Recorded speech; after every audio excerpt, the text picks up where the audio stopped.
thanks for checking out another video. So today we're going to go over a story of a computer repair job that I did recently. I'm going to go over this for a couple reasons. The first is if anyone is considering becoming a computer tech or getting into the field, this might give you an idea of some of the complex issues that you might run into in your everyday work. Also for potential customers, not only mine, but people in general that might be wondering, why should I pay for tech support? Why should I pay for computer repair? I can just Google the symptom and find the answer and fix it myself. And I do very much recommend that people try to fix things themselves, try to learn, Google solutions, play with it, but sometimes you just don't want to do that. For instance, if you only have one computer and you use it for school or work or both, and you can't really afford the downtime that it might take you to try and research a bunch of stuff and figure out issues. Also, if you're dealing with potential data loss like we are in this story today, you might not want to mess with that. You might be better served just to pay someone who has expertise and experience dealing with that sort of thing. And then also for anyone that might be having similar issues, that Googles their problem, comes across the video, it might be helpful. This is not going to be a walkthrough or a step-by-step guide of the problems I have and how I resolve those. It's just going to be an overview and a story. In the story, I will be using technical terms. I won't break down each and every one of them all the way down to layman's terms, but even if you don't know tech or you don't know the terms, I think it's still worth listening to the whole story. You'll be able to get the gist of it. So the computer in this story that I'm working on is actually my own, and what started off happening was a friend of mine bought me a new game, thanks to him for that, and I went to install the game, and my hard disk drive started making loud grinding noise. It was very audible. Somebody across the room actually was like, "What is that noise?" Not something you want to hear from a mechanical hard drive. The drive in my computer is very old. It's been in there. It's been through 2 rebuilds of this computer and the previous computer, so it's probably approaching a decade old at this point. So it's definitely getting to the end of its life. I have 2 mechanical hard drives in the computer, so I figured they're both similar ages. One of them's going out. I might as well be proactive and replace both of them. Just get it done. That way I'm doing preventative maintenance and I'm not trying to recover from disaster. So the plan was, rather than buying the same size of hard drive, similar type of hard drive, which probably would have cost me about $40 a piece, what I did was went to Costco, and they are having a very good sale on a 5 terabyte external hard drive. That is going for $89.99 right now, which is a good deal. So the plan was to buy 2 of those and do what's called a drive shuck, which is where you open an external hard drive, take the internal drive out, and then use it excuse me, as an internal hard drive for a computer. So I got the drives, got them back home, I shucked them, took them out of the case, and you have to do some research when you do this too, to make sure that the drives are able to be removed from the case and used. Some drives have proprietary connectors and other things that prevent them from being used in that way, but I did the research before I purchased it. I knew these were good, so I got those ready to go. And then, so to give an overview of what this computer has going on, it has a 1 terabyte NVMe SSD, which is where the operating system is installed. That's where I have Windows installed. And then I have 2 mechanical hard drives, one of which is where I store my data, and because I want to save space, I only have 1 terabyte for the system drive. I don't want to install all the programs and video games and everything else that I might want to use on that, take up space. So I install most of the programs, video games, and I keep my documents, pictures, videos, and all the files on this mechanical hard drive. And then choice programs or games that I want to run with the full potential of speed off the SSD, then I'll install those on the SSD. But to set the stage, I had a lot of programs installed on this drive, so it wasn't just a bunch of files that I could easily drag and drop. And then I also had a second hard disk drive, which is where I saved things that I archived from the internet, downloaded things, music, pictures, videos. If I had digital courses that I took that offered downloads of the video files, I would store those on there. So that was just files that were easily drag and droppable. And then I have a regular SATA SSD installed in there, and that has a different Windows install.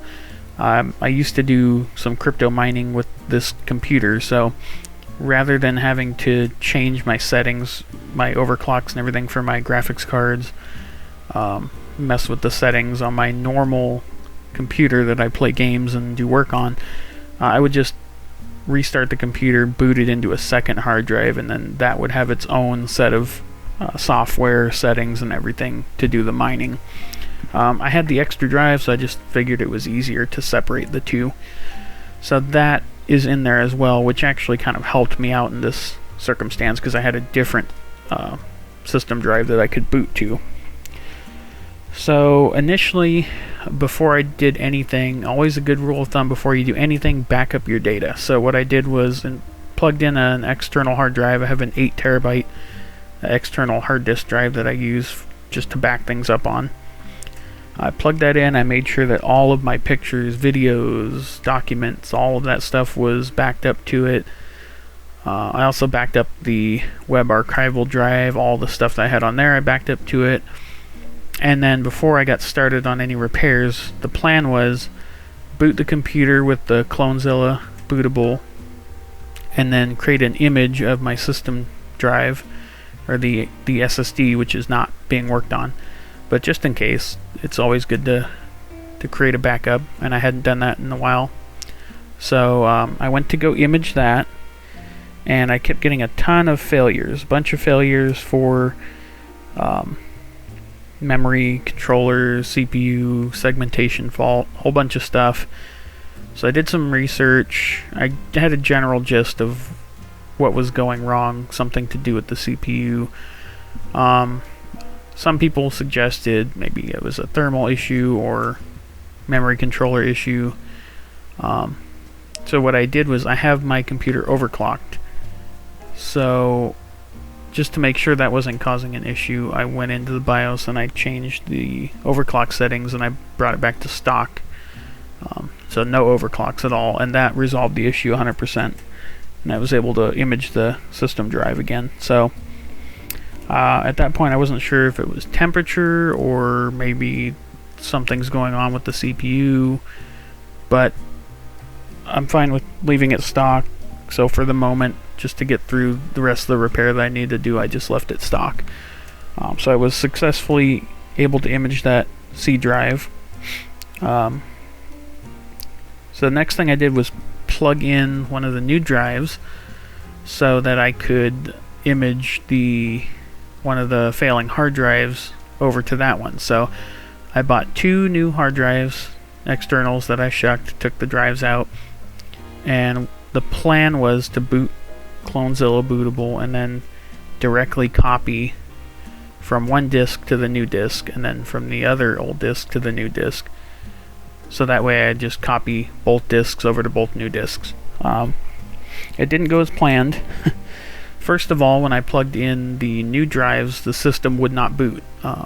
It would post, so there wasn't any sort of hardware error being thrown, but it would go to the BIOS manufacturer's splash screen where it comes up and it shows, press F2 or delete to enter BIOS, enter setup,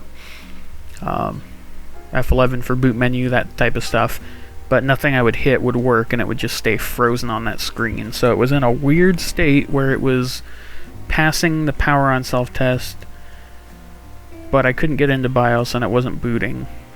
And so my first thought was, well, I plugged the drive in, let me unplug this new drive, see if it boots, and it did boot successfully. So I thought, okay, maybe there's something wrong with the drive, maybe it's defective. I had bought 2 drives, so an easy way to test, process of elimination, take that new one out, plug in the other new one, and see if the issue is still there. And it was. So both new drives caused the same exact issue. So that tells me it's not very likely that they're both defective in the same way that they both do this weird thing that I haven't come across before.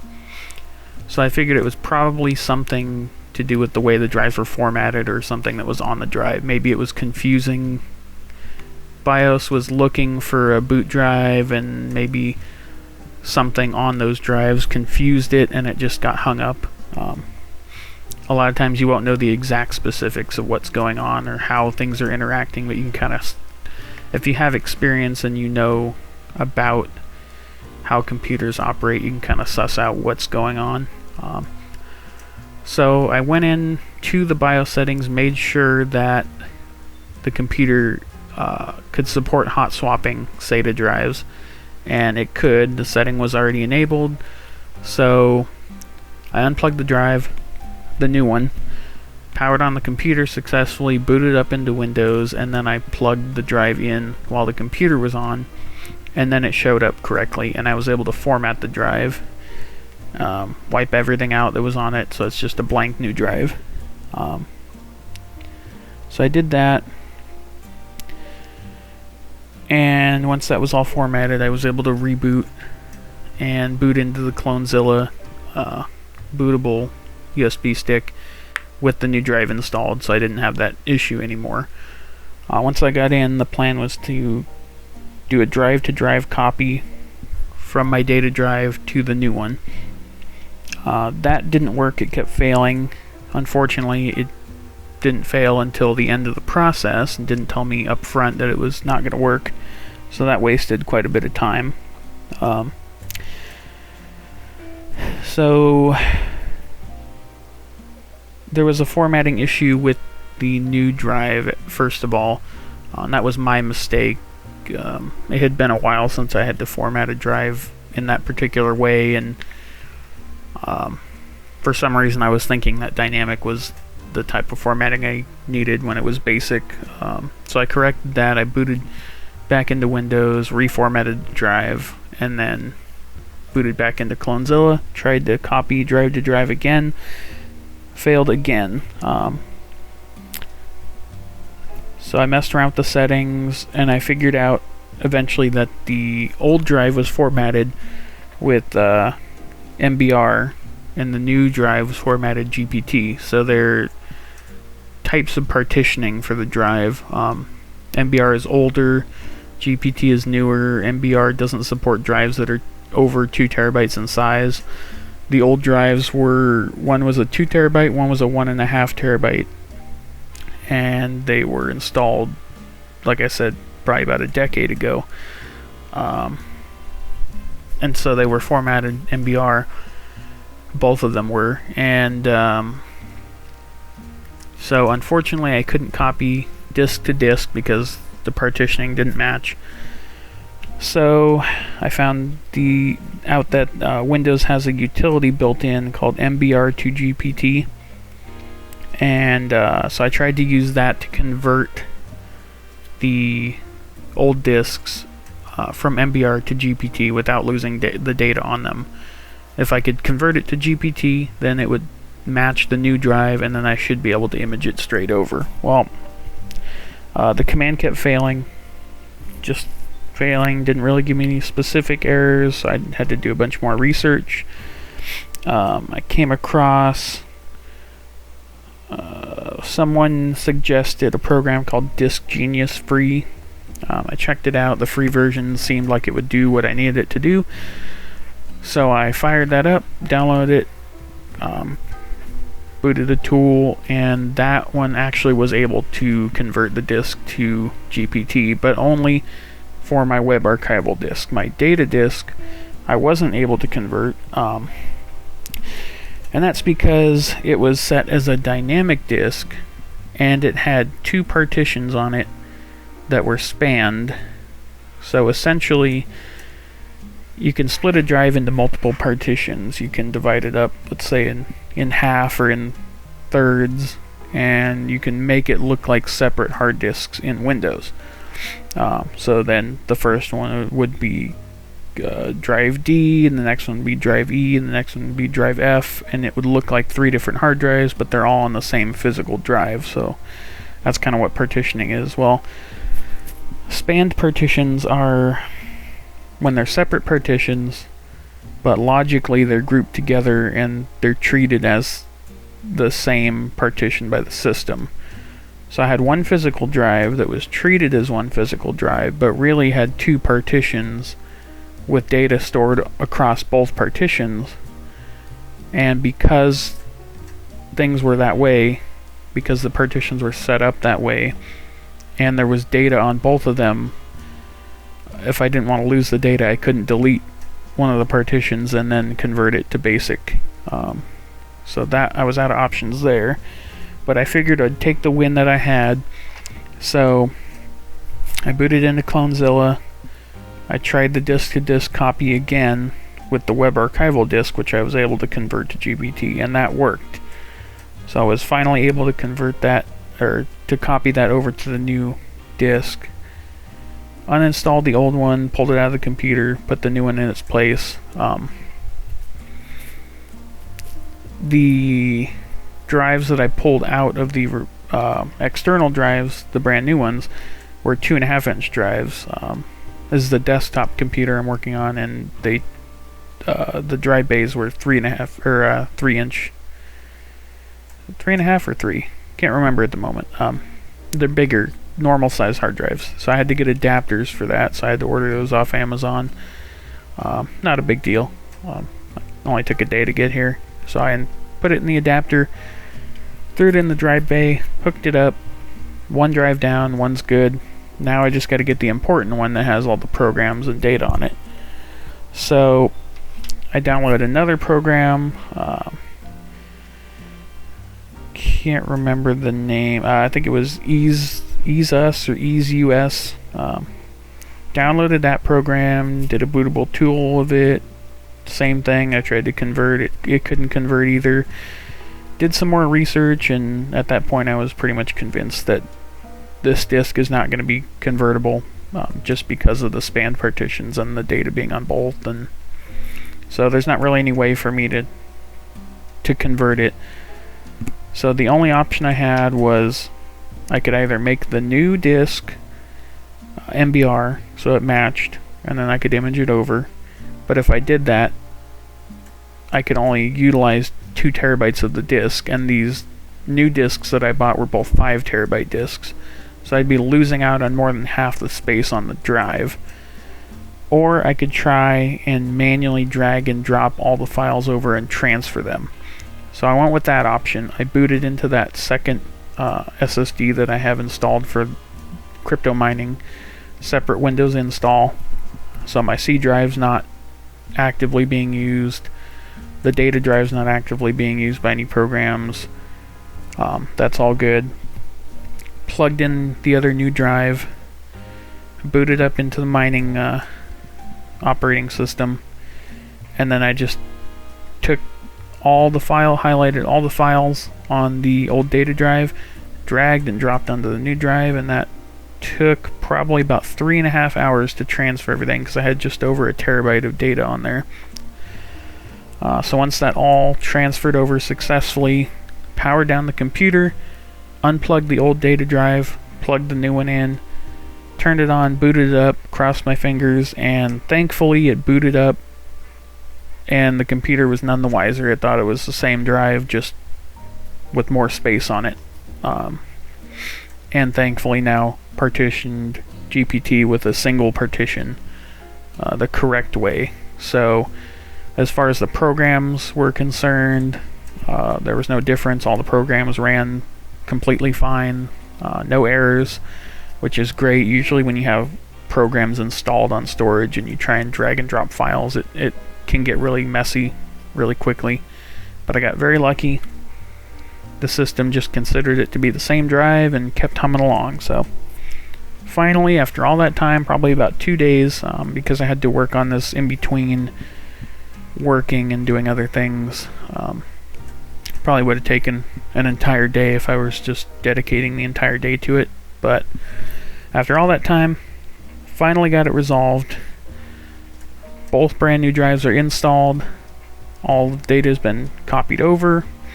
We now have brand new drives, new lifespan. They've got more storage than ever, and the system is happy. And I had, like I'd mentioned, I used to mine some cryptocurrency, and so I had my old graphics card, and then I had a new graphics card that I installed. Bought it when I was considering mining, 1 to mine with, and 2 to offset the cost of the upgrade with mining. So I had 2 graphics cards installed, so I could mine 2 different coins at the same time. It's no longer profitable to do that. You can't mine Ethereum anymore, and the crypto market's just too far down, and electricity cost is too high, so it's not profitable anymore to do that. So I told my friend I would give him my old graphics card because he's got a very old computer and he could use the upgrade. So I pulled that out and then booted it up, made sure everything was working still. It was, powered it down, took the case outside, took a special non-static blower that I have, air blower, so like compressed air on steroids, blew all the dust out of the case, cleaned it down, wiped it down, made everything look pretty, put it back together, brought it back in, turned it on, verified it booted up correctly. It does, and we're all good. So, played some video games last night, everything ran smoothly. Back to the overclocks. I re-enabled the overclock after cleaning it, just in case maybe the dust was gumming up the cooler and causing high temperatures, and that was throwing errors. I didn't see any more errors, but when I tried to launch the game, everything got very choppy and the performance took a big hit. So I powered down, booted back into BIOS, reset the settings back to stock, and then after that everything worked fine. So I don't know if it's just the age of my processor. I have a very old processor. It's a Intel Core i5 3570K. It's normally 3.4 gigahertz, and I had it overclocked to 4.5 gigahertz. And I have an air cooler. It's a very large air cooler, but it's air, it's not water. So that was really pushing it to its limits. I'm surprised it lasted as long as it did. So I don't need the overclock. It's fine. So I figured I'll just leave it at stock for now. It's working perfectly fine at stock, so I'm just going to leave it. I need to upgrade eventually anyway. So everything was good. Played games, that was fine. Went to bed. This morning I turned the computer on, started working, and then a couple hours into work I noticed a clicking sound and did some investigating, trying to figure out where the sound was coming from, and it looks like my fans on my graphics card are not spinning. So sometimes they won't spin if the card isn't under load, if the heat isn't high enough and the demand on the card isn't high enough to require the fans, they won't spin up. So to test them, I opened up GPU Tweak software that lets you change the settings on your graphics card, and I manually set the fans to 100% speed, and they didn't turn on. So I know there's something wrong with the fans. So the clicking sound's coming from the fans. I don't know if you can hear it going on in the background of the recording. But all day it's been going on. So currently that's where I'm at. I held the fans stationary so they wouldn't spin when I blew out the computer, because there's a chance that if you just blow on fans with compressed air or with a blower and they spin really quickly, they can generate a charge and they can short things out. So I made sure to hold those stationary while I was blowing it out, so I know that's not the case. It's very possible that something came loose. Maybe the connector for the fans on the card came loose. I'm hoping that's what it is. So at this point, pretty much one of three things is going to happen. One, I'm going to power it down, unplug everything from the card, unseat the card from the motherboard. I'm going to unplug and reseat the fan connector on the card, plug it back in, hook everything back up, fire it up, and it's going to work normally. Or two, I'm going to do that, that's not going to work, in which case I'll have to buy a new set of fans for my video card, which is probably going to be $40, and I'll install those and that will work, and for some reason the fans went out. Or three, I'm going to do both of those, neither of them is going to work, and the fan controller on the card is defective or blew out somehow, in which case the card still works. I'm not having any graphics issues, but I'll only be able to use it for low intensity stuff. If I really ramp the card up to where it needs the fans to cool it down, it'll either thermal throttle, so my performance will take a big hit, or it'll cause a crash and it'll shut down, or the card will just die.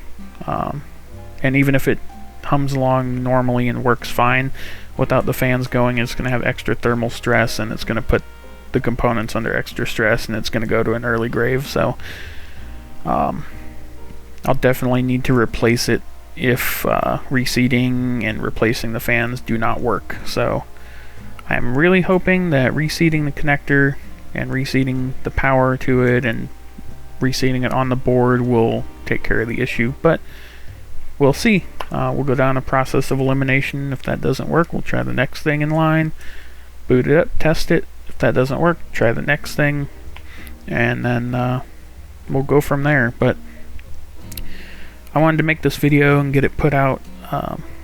It's been a couple days past due at this point, so I just wanted to get it recorded and put out, and didn't want to wait until I solve the graphics card mystery. But when I do solve it, when I figure out what the actual issue is, then I'll put that in the comments or in the description below, in case anyone's curious what the resolution was on that. So just figured I'd record this real quick, just give you an idea of the types of things that you can see when you go to do a computer repair job.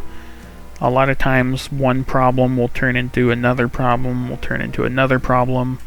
It's very common when working with computers and technology. Things just don't go your way.